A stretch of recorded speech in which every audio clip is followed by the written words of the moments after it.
안녕하세요. 토요미스테리 디바제시카입니다. 2013년 곱슬머리에 까만 피부를 가진 아프리카 적도기니 출신의 모니카 마시아스가 큰 주목을 받게 됩니다. 자신의 자전적 에세이를 출간하는데 제목은 나는 평양의 모니카입니다. 놀랍게도 어린 시절부터 평양에서 산 이력을 가지고 있었죠. 지난 16년간 북한에서 자라면서 김일성을 자신의 마음의 아버지라 부르던 그녀. 도대체 어떤 이유로 북한에서 자라게 된 걸까요?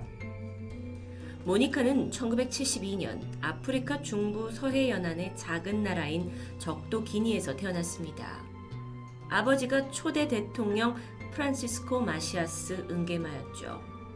당시 이곳은 스페인의 식민 통치에서 벗어난 지 얼마 되지 않아서 나라가 좀 불안정한 시기였는데요. 그 시기에 대통령이 된 프란시스코는 헌법을 완전히 무효화하고 자신과 자신의 정당에 절대적인 권력을 주는 새로운 헌법을 제정합니다. 독재에 가까운 행보였죠. 그러면서 모든 종류의 사교육을 금지시킨 건 물론이고 경제개발 계획도 세우지 않았고 공공의 이익보다는 권력자들의 이익을 챙기는 그런 대통령으로 평가받았습니다. 1968년 선출된 이후 그는 10년간 독재 정치를 펼쳤는데 이 기간에 많은 국민들이 사망하거나 나라를 떠났습니다. 그러니까 이미 대통령에 대한 불만이 여기저기 쌓여 있었죠. 그러던 1979년 사촌이자 국방장관이었던 테오도르 오비앙 은게마가 쿠데타를 일으켰고요. 실각을 할 수 있는 그런 위기 상황입니다. 그런데 이때 프란시스코가 가족을 지켜야 하잖아요. 그래서 자신이 평소 형님이라고 부르면서 친밀한 관계를 유지했던 북한의 김일성에게 아이들을 보내게 됩니다. 당시 편지에는 우리 아이들을 부탁한다는 말과 함께 성인이 되어서는 조국을 위해 일할 수 있도록 대학 졸업 때까지 보살펴달라는 내용이 담겨 있었는데요. 김일성이 이를 흔쾌히 수락했고 모니카를 포함한 3남매가 쿠데타를 피해 북한 평양으로 오게 됩니다. 평양에 도착했을 당시 그녀는 겨우 7살이었어요. 북한은 처음 보는 인종, 그러니까 아시아 민족들이 가득한 낯선 곳이었죠. 그리고 나서 얼마 지나지 않아 아버지 프란시스코가 사망했다는 비보가 들렸습니다.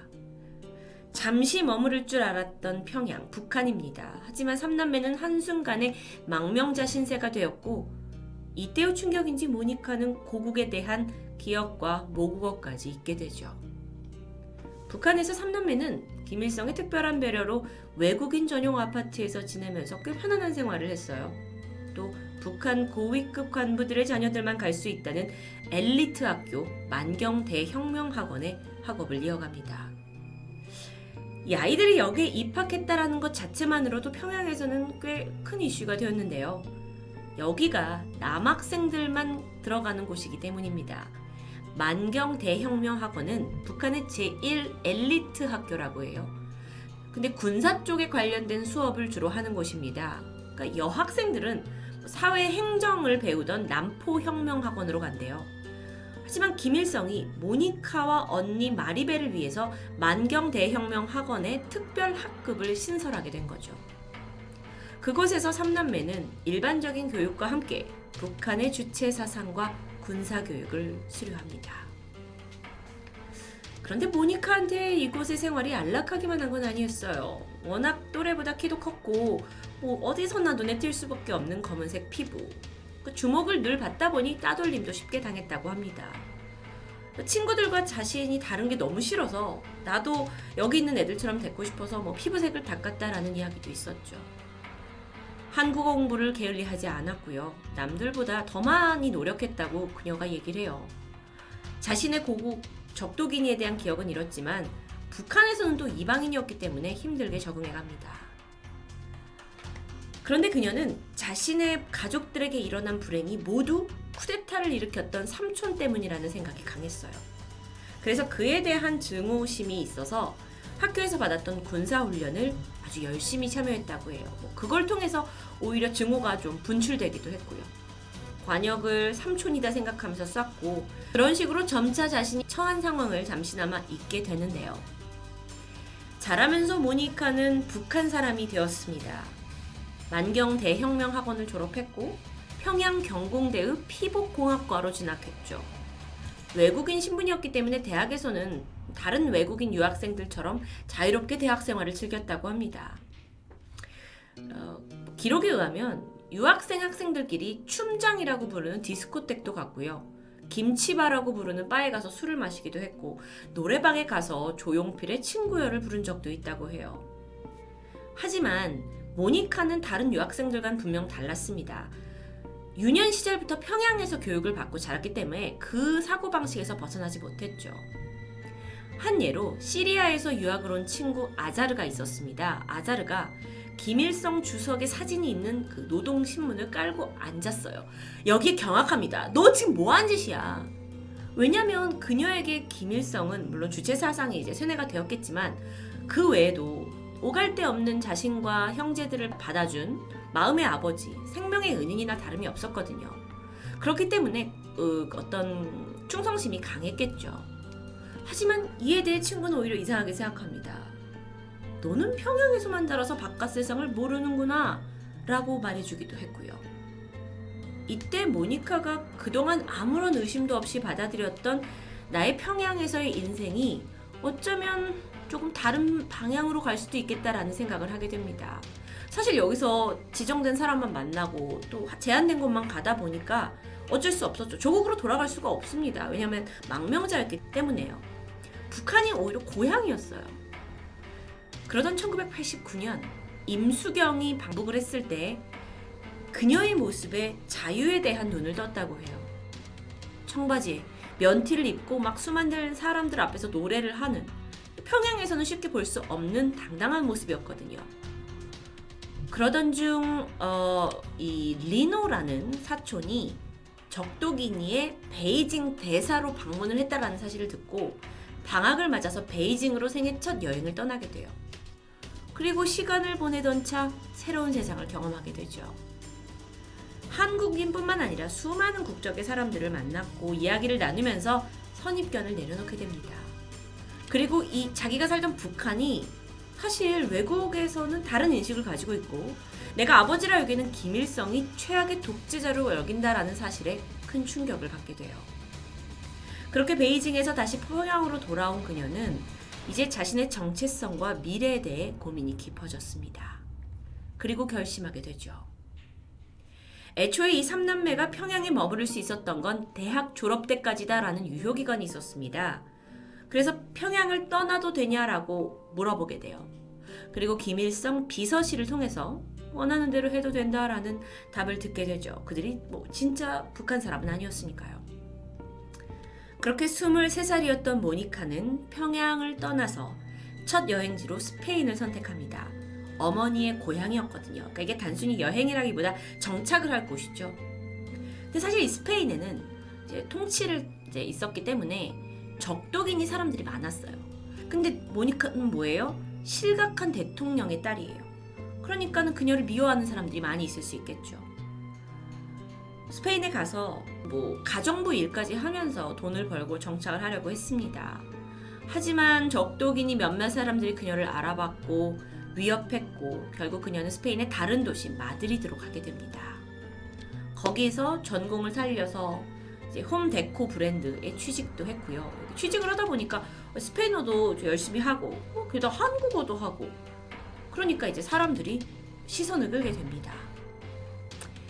모니카는 평소 성격이 활발했던 것 같습니다. 춤추기를 즐기던 그녀였기 때문에 다마스코라는 카페에서 댄서로 활동하기도 했죠. 그렇게 인생을 즐기면서 살아가는 듯 했습니다. 사랑하는 남자도 만났고 그렇게 잘 적응하던 중 우연한 기회에 다시 평양에 돌아가게 되는데 이때 미국에 대한 호기심에 빠집니다.